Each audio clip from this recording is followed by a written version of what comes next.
So in today's video, I'm going to be explaining the recent development of One For All, which is the appearance of the past users through the form of vestiges, as well as briefly going over what we know about One For All's history, the previous users and their quirks. So make sure to keep that in mind before you continue with the video, although I'll make sure to add timestamps in section of the video in terms of information that is currently available in the anime and information which is strictly from the manga. But if you want to see more My Hero Academia videos like this throughout season 5, make sure to like and subscribe to the channel, and let's get right into it. With the ending of season 4 following the Endeavor vs Hai and Nomi fight, we see Deku waking up in a mysterious place with the majority of his body covered in a black mist, and alongside him we can see the predecessors of One For All and a much younger version of All For One engaging with the first user. And as we learned from season 2 of the anime from All Might, One For All is a quirk that derived from All For One, and although the very purpose of the quirk One For All is to defeat All For One, these two quirks are one and the same.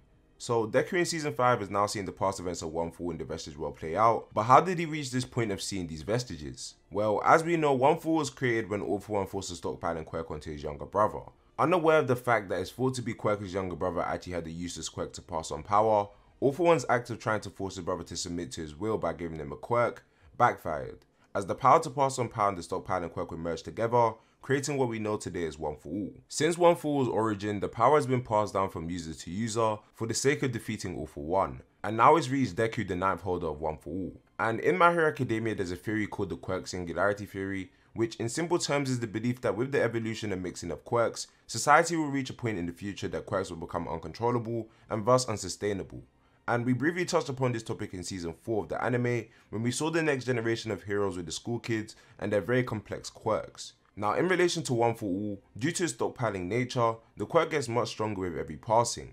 And after having this power cultivated by 8 people before Deku, with All Might holding onto the power for the longest period of time and strengthening the quirk exponentially, the quirk has reached the point that the previous user's quirk factors have merged in the core of One For All, and they are now able to manifest in the form of vestiges, as we see with Deku's dream sequence. Furthermore, this is also why Deku struggled a lot in the early days of My Hero Academia to get a grasp on the power, and why he had to train his body to be a suitable vessel for One For All, just because of how powerful it's gotten over time, although this has been made clear to us since day 1. But with that all being said, now I'm going to briefly go over what we know about the previous users of One For All, from their names, quirks and other things of that nature. And once again, if you don't want to know this information about the previous users, then make sure to click off the video. Starting off with the first user of One For All, whose name still hasn't been disclosed in the manga at this point in time, but we do know that he's the younger brother of All For One. So what we can see from the first user is that he doesn't agree at all with his brother's ideologies or ways, and desperately wanting to defeat his brother All For One despite the fact he was sickly and weak, he passed on his quirk with the hopes of someone else defeating him in the future. Next we have the second and third users of One For All, and still to this point we have no information on them, but we can see how they look from their silhouettes in the Vestige World. And in the manga we get a closer look to how they actually appeared when they were alive, although only from the back. The next user of One For All we have is the fourth user Hikage Shinomori, and his quirk is called Danger Sense. As the name suggests with Danger Sense, Hikage had the ability to detect any threats in his surrounding, which is basically like Spidey Sense from Spider-Man. However, the weakness of his quirk Danger Sense is that it can put a toll on the user's body, causing immense pain. And a brief insight to his life, we know that he couldn't defeat All For One, so as a result he secluded himself to live in the woods while strengthening the quirk for the next user.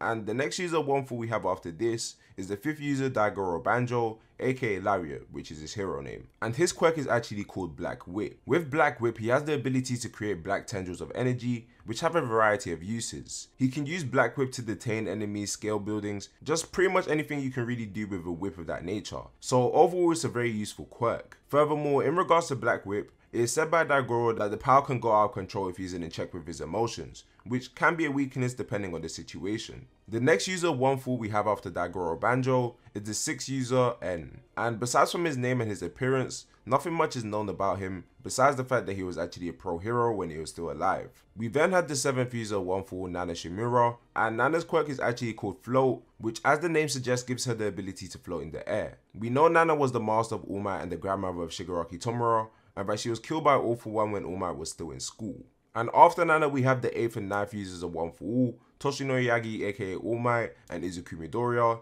but I don't really need to go into detail on them. So this was just a small explanation of what's going on in season 5 with Deku being able to see the past users of One For All, and a brief introduction to the past users and some of the information we know about them so far.